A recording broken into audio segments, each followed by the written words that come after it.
What's going on YouTube? Uberman here. What is this? Oh, no he didn't. Yeah, I did. Seems the majority of you thought I should go ahead and get it. Some of you thought I should take the money and spend it on the Bonanza. But, we're going to see if I can make this work for what I'm wanting to use it for. And if not, then I'll sell it. No big deal. Yes, I drove it home with the sidewalls missing in places on the tires. I showed you guys this earlier, right? Look at this. Look at how bad this dry rot is. I really did. I drove it home probably 8 miles. Look at that. Just, wow. And then over here, it's even worse. I think this, yeah. Here we go. Look at this one. Just, I mean, that thing's like ready to just burst at any moment. They're in bad shape. So here's some of the things I can tell you about it now that I've had a chance to drive it. I got the tag updated. I got to pull the plate off the back. I didn't have a socket to get this off and take that tag off and put the new one up there on. But here's what I found out about it. Okay, number one, I know you're seeing a bunch of little puddles under here. Yeah, I made a mess. That's me, not the truck. I changed the oil, and the oil was god awful black. I mean, it was the color of the oil was But there's no taps, no knocks, none of that. Some of you mentioned that it looks like the master cylinder is leaking, and you're right. The master cylinder is leaking, but it's not from back there. It's leaking around this gasket. And the Bonanza was doing the same thing. I bought a new gasket for it, solved that problem. So it's going to need a new gasket to stop that. The transmission needed, I don't know, about 3 quarts of tranny fluid. So I'm assuming we're going to find a leak there somewhere. So I put some transmission fluid in it, changed the oil filter. I filled it up with 93 octane premium gasoline. It had half a tank. I can still smell that, you know that smell, rotting gasoline. It smells kind of like egg, rotten eggs or something like that. I can't even explain it really. But it had half a tank of what I assume is bad gas, so I put another half a tank in it of premium 93. Some of you noticed that this was disconnected to the windshield wipers, and you were wondering why. The windshield wipers do work. Of course, you have to plug that in.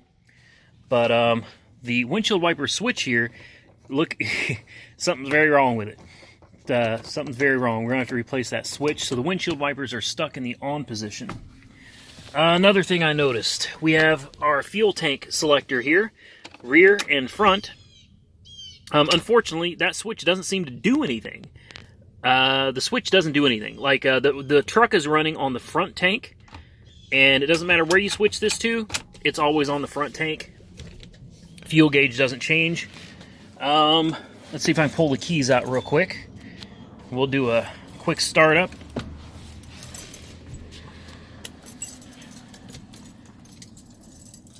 Because I got something else I want to show you guys.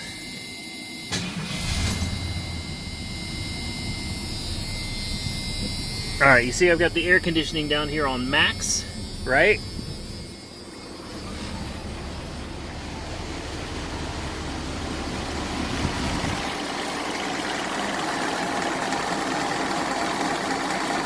Air conditioning works. Air conditioning is cold.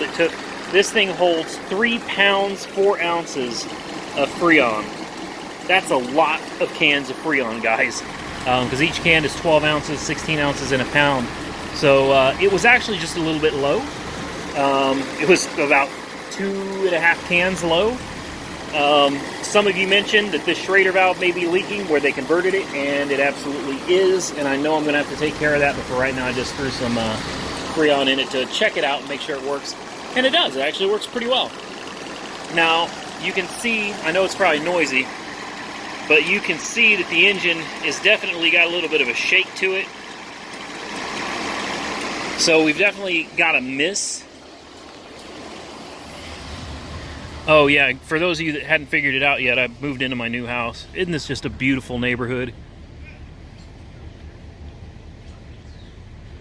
just a beautiful area in general. So you come over to this exhaust pipe here. Man, this thing is huge. Look at this. Whew. All right, fogging it up a little bit there. Massive exhaust. I don't know if you can hear it.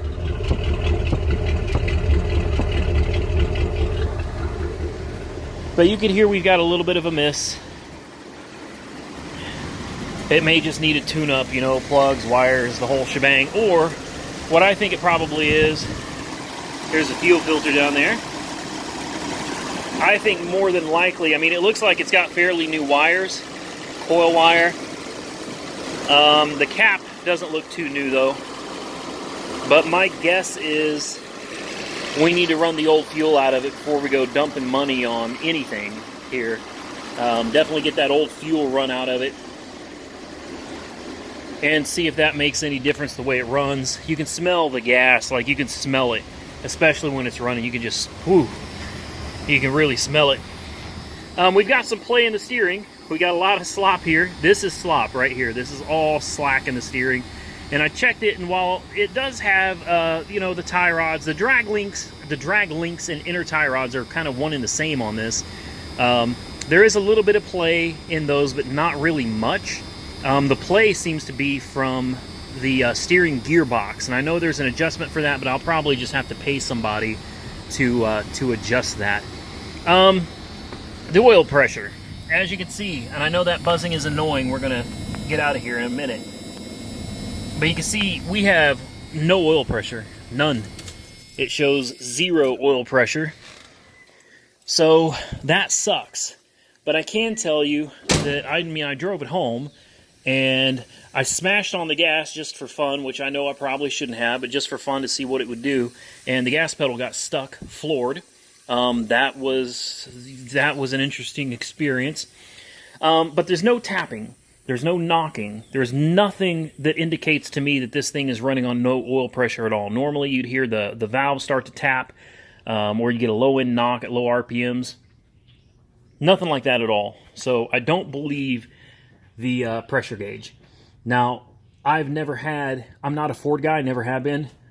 Don't let the Mustang over there fool you. I don't know anything about these. And for that matter, I've never had a big block anything before. This is a big motor.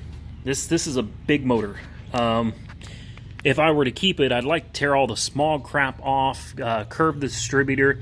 I think you're supposed to change the timing chain and gears or something, because all of this stuff was detuned for emissions. I'd like to pull all that BS off. But for now, does anybody know where the oil pressure sending unit is? Or the oil pressure switch, whatever you want to call it, because I need to locate it, and I need to make sure that it's hooked up. You know, number one, I need to make sure it's plugged in, and if not, then I need to go ahead and replace that, because I'd like to have an oil pressure gauge. It's kind of, you know, it's one of those important gauges you should have. Aside from that, we got a little bit of wiring here. This goes to the trailer brake. I traced it. I don't like wires floating around like that. That goes to trailer brake. We got good pressure on the cooling system. The antifreeze is bright green. The transmission fluid isn't black. It's not brown. It's still got a pink tint to it, but you know, it's not new. Obviously oil is fresh, but unfortunately after I changed the oil, it already has kind of a dark color to it, mainly because the old oil was so dirty. But here she is, guys. I did get it, and, you know, the price I paid for it was $825. I'm 99% certain. No, $850. I apologize. I got it for $850.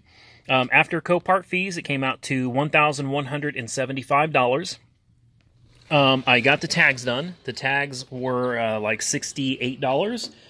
So, you know, there you have it. And some of you said that the tires were going to cost me over $1,000. The tire, I don't know what tires some of you are talking about, but the tires I got for the Bonanza, they're the exact same tires that go on this. Like, I think the rims from the Bonanza would even fit on this. I think they're the same bolt pattern and everything. But those tires are Westlake's, and they are 13, 30 seconds. They are 10-ply tires, and I can get them a set of 4 for about $440. So someone commented earlier and said if it's going to cost me $1,000 for tires, you know, not a chance, man. So there she is. So I got a couple questions. Where is the oil pressure sending unit? Can someone tell me that? Can someone tell me why do you think? What's the most common reason the switch for these gas tanks doesn't work? You know, I've never had a dual tank setup like this. It would be nice to be able to switch between tanks. So, you know, if you know anything about that, what's a common issue for that, let me know. The suspension. The front end is really weird on this. Again, this is something I've never seen before. I think this is called a dual I-beam setup, although I'm not for sure. Normally you'd have like ball joints back here, right? But, I mean, there's no control arms. So I guess the control arm is this beam that runs right here.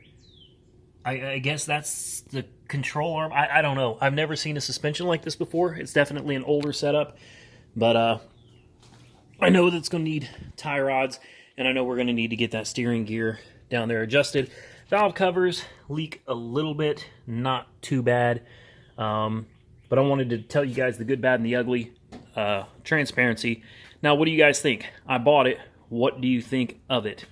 Comment below. Give this video a big thumbs up if you like the content, or if you just think that's a beautiful car, thumbs up. Like I said, comment below. Stay safe out there, everybody. I'm going to do my best to read these and try to get some work started on this bad boy.